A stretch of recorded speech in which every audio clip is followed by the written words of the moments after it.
So my name is George Tinotenda Mukosera, and I'm a fourth-year medical student. The idea to study medicine was given to me, especially by my mother.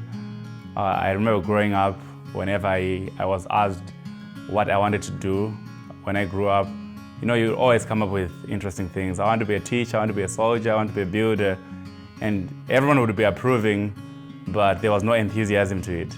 And then the first day you say, I want to be a doctor, then everyone says yes.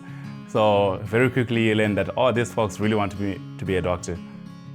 One thing that shaped my life is a significant life event that happened when I was 14. That's when I lost my mom. I haven't really had a lot of deficits, but that's because of the big support system that I had in my life, especially my oldest brother, Chengetai Mukosera.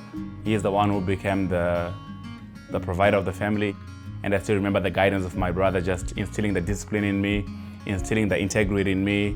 I credit mostly to him the core values that shaped my life. I've appreciated them even more as I grow up and see that those are enduring values.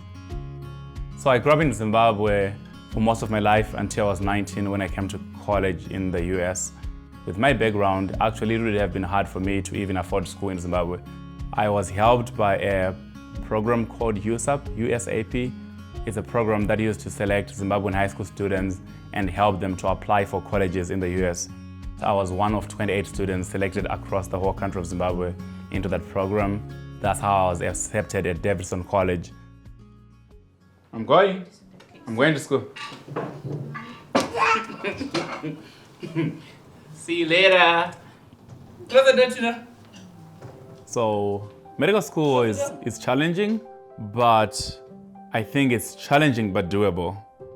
So for me, what really helped is also knowing that, hey, I'm leaving a big support system at home and I'm returning to a big support system. There's somebody home who when I'm leaving, is actually crying. So that tells me, I'm important. You're the healing and solace my soul needs, Lord, I believe. One of my hobbies is I really love to sing.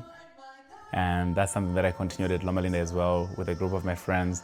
We had an a cappella group called Praise Him, and we used to sing together and sing at different churches, do praise and worship at different churches. So that's one of the things that also really enhanced my education at Loma Linda.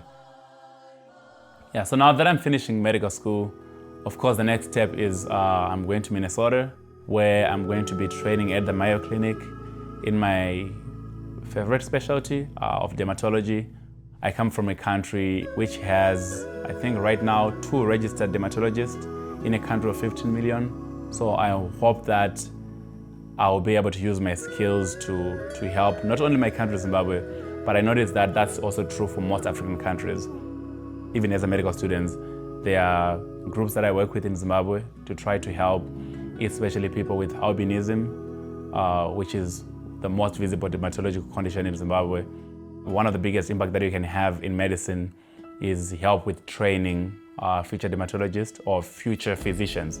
So I think if I'm able to contribute to that, to the training of dermatologists in Africa, I would count my career a success.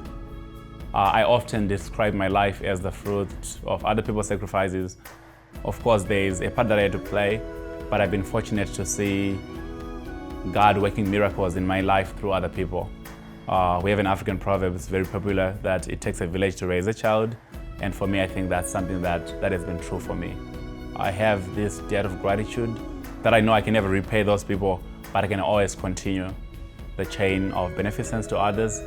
So I think for me, that's really the grounding, the driving motivation of my life, to just be there for someone. So hopefully one time, at one point, somebody can say, hey, that guy did something for me.